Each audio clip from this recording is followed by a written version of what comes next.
بنی اسرائیل میں ایک عورت تھی جو بہت بد کردار تھی۔ اللہ نے ان کو حسن و جمال خوب دیا تھا اور وہ بدکار بھی بے انتہا درجے کی تھی۔ پوری بستی کے ساتھ اس کے غلط تعلقات تھے۔ وہ اتنی مالدار ہو گئی کہ اس نے اپنے لیے بڑا محل بنا لیا تھا اور ایک تخت بنوایا۔ وہ بن سنور ہو کر ملکہ کی طرح تخت پر بیٹھی تھی اور اس کے ساتھ غلط تعلقات رکھنے والے پورے شہر کے امراء تھے۔ اس کی زندگی ایسے گزر رہی تھی۔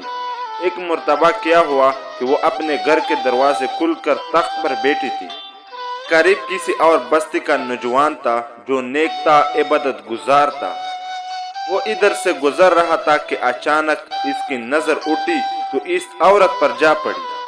اس عورت کی تصور اس کی دل میں ایسے چھپی کہ وہ آگے تو چلا مگر اس کا دھیان ادھر ہی بھٹک گیا۔ پھر وہ مراقبے میں، ذکر میں، تسبیحات میں، تلاوت میں جب بیٹھتا تو اس کا دل ہی نہیں لگتا۔ اس نے روزے بھی رکھے لیکن خیال نہ نکلا۔ اس نے اپنے آپ کو قسم قسم کی تکلیفات پہنچائی۔ کئی دن اپنے آپ کو بھوکا اور پیاسا رکھا مگر اس کے دل سے خیال نہ نکلا۔ حتیٰ کہ ایک دن اس نے سوچا کہ جب اس خیال سے میری جان چھوٹتی ہی نہیں تو میں جاتا ہوں۔ چنانچہ اس کے پاس جو تھوڑا بہت سامان تھا وہ اس نے بیچا اور اتنے پیسے تیار کیے جتنے پیسے سے وہ بدکار عورت اپنے پاس آنے کی اجازت دیتی۔ وہ اس عورت کے پاس آیا اور بیٹھ کر بات چیت کرنے لگا۔ اچانک جب بات چیت کے دوران اس کے دل میں خیال آیا کہ میں نے نیکیوکاری کی اتنے سال گزرے ہیں، آج میرے اللہ مجھے اس غیر محرم کے ساتھ بیٹھے ہوئی بھی دیکھ رہے ہیں۔ بس یہ خیال دل میں آیا تو اللہ کی ڈر اس پر غالب آ گیا اور نوجوان کانپنا شروع کر دیا۔ عورت اس سے پوچھتی ہے، تمہیں کیوں کانپ رہے ہو؟ تمہیں کیا ہوا؟ تمہارا چہرہ کیوں پیلا ہو گیا؟ اس نے کہا، بس میری طبیعت ٹھیک نہیں ہے۔ اس نے کہا، پھر تم جس مقصد کے لیے آئے ہو وہ مقصد پورا کر کے جاؤ۔ اس نے کہا، نہیں۔ وہ بڑی حیران ہوئی کہ آج تک میں نے اپنی زندگی میں کوئی ایسا مرد نہیں دیکھا جو اس طرح میرے قریب آئے اور بیٹے پھر برائی کے بغیر چلا جائے۔ یہ نوجوان عجیب قسم کا ہے۔ مگر نوجوان نے کہا، اچھا میں جاتا ہوں۔ اس نے کہا، تم کون ہو؟ کیا کرتے ہو؟ تمہارا کیا نام ہے؟ اس نے بتایا، میں اس نام کا بندہ ہوں، فلاح بستی کا ہو، اور میرے دل میں یہ خیال آ رہا ہے کہ میں نے اتنی عمر مصالحے پر بیٹھ کر گزار دی، آج میرے اللہ مجھے تیرے سامنے بیٹھے ہوئے بھی دیکھ رہے ہیں۔ بس اس کے بعد اس نوجوان کی آنکھوں میں آنسو آ گئے اور چل پڑا۔ اب وہ تو چلا لیکن عورت کو جو تھوڑی دیر بعد اس نوجوان کی صحبت نصیب ہو گئی، اس کی برکت اس کو مل گئی۔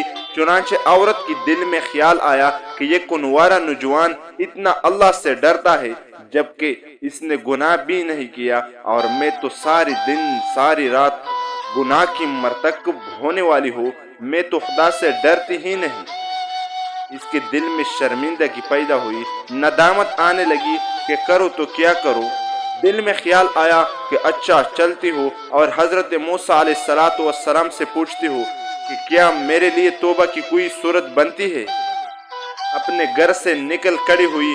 اب اس کو بستی کا ایک ایک بندہ پہچانتا تھا اور ایسے نامی گرامی چیز تھی۔ وہ چلی اور جا کر حضرت موسیٰ علیہ السلام کو جو دیکھا تو اس وقت بنی اسرائیل کے لوگوں کو نصیحت فرما رہے تھے۔ اس نے کسی آدمی کے ذریعے پیغام بھیجا کہ حضرت موسیٰ علیہ السلام سے جا کر کہو میں آپ سے ملنا چاہتی ہوں۔ اب جس کو پیغام دیا وہ بیوقوف تھا۔ کچھ پیغام پہنچانے والے بھی تو بیوقوف ہوتے ہیں جن کو ڈھونگ ہی نہیں آتا پیغام پہنچانے کا۔ اس خدا کے بندے نے سیدھے جا کر حضرت موسیٰ علیہ السلام کے سامنے کہہ دیا کہ حضرات آپ سے فلاں عورت ملنے آئی ہے۔ حضرت موسیٰ علیہ السلام نے نام سن کر آپ علیہ السلام کو غصہ آیا کہ لوگ کیا سوچتے ہوں گے کہ ایسا عورت اس سے ملنے کے لیے آئی ہے، ان کا کیا تعلق ہے اس سے۔ حضرت موسیٰ علیہ السلام نے غصے میں کہہ دیا، اس سے کہو کہ چلی جائے، میں اس سے نہیں ملنا چاہتا۔ اس بیوقوف نے آ کر کہا، میں نے بات کہی تو حضرت موسیٰ علیہ السلام بڑے ناراض ہوئے اور بڑے خفا ہوئے۔ وہ ڈر گئی۔ اس نے کہا میرے بدکاریاں ایسی ہے کہ اللہ مجھ سے پہلے ناراض تھا اور اب اللہ تعالیٰ کے نبی بھی مجھ سے بات نہیں کرنا چاہتا۔ میرے لیے تو اب دنیا میں ٹھکانہ کوئی نہیں۔ بڑے اداس اور بجھل قدموں کے ساتھ وہ وہاں سے واپس آئی اور اس کو سمجھ نہیں آ رہی تھی وہ کیا کرے۔ اب وہ حیران تھی کہ اللہ تعالیٰ کے نبی نے میرے ساتھ بات کرنا گوارا نہ کی۔ میں اتنی گری ہوئی چیز ہو کہ وہ بات بھی نہیں کرنا چاہتا۔ چنانچہ وہ اپنے گھر آئی اور اس نے کنڈی لگا لی۔ اس نے اپنے کسی بڑے سے سنا تھا کہ بندہ جب اپنے رب کو منانا چاہے تو اس کو چاہیے کہ وہ اس کے سامنے سجدے کرے۔ چنانچہ اسے اور کوئی طریقہ آتا نہیں تھا مگر کنڈی لگا کر ایک جگہ اس نے اللہ کے سامنے سجدہ کیا۔ دل سے یہ کہہ رہی ہے میں تیرے سامنے جھک رہی ہوں خدا، میں تیرے سامنے جھک رہی ہوں خدا، میرا کوئی نہیں اللہ تیرے سوا۔ اس پوری دنیا میں اور کوئی نجات کا راستہ نظر نہیں آیا۔ پھر اللہ کی شان دیکھے کہ اس نے رات گزاری اور اگلے دن اس کے دل میں خیال آیا کہ میں عورت ذات ہوں، اکیلی مکان میں رہتی ہوں، ایک میری خادمہ ہے، تمہیں اگر نیت کر بھی لو تو جتنے لوگ نے میرے ساتھ بدکاریاں کی ہے وہ تو مجھے اس گھر میں نہیں رہنے دے گی، تو بہتر یہ ہوگا کہ میں اس جگہ کو چھوڑ کر کہیں اور چلی جاؤں۔ ابھی اس نے فیصلہ کر لیا کہ میں یہاں سے چلی جاتا ہوں۔ اس نے اپنے آپ کو ایک سادے کپڑے میں لپیٹ کر تاکہ کوئی کپڑوں کو اور حسن اور جمال کو نہ دیکھے کہ یہ کون جا رہی ہے۔ پھر اس نے سوچا کہ میں عورت ذات ہوں، کہاں جاؤ؟ دل میں خیال آیا کہ وہ ایک نوجوان تھا جس کے دل میں اللہ کا اتنا خوف تھا کہ وہ اللہ کے ڈر سے کانپ رہا تھا۔ کیوں نہ میں اس نیک بندے کے پاس چلے جاؤں؟ اور اس کی طرف چل پڑی۔ چنانچہ ڈھونڈتے ڈھونڈتے ہوئے اس بستی میں اس کے گھر پہنچ گئی اور گھر والوں سے کہا میں فلاں بندے سے ملنے آئی ہوں۔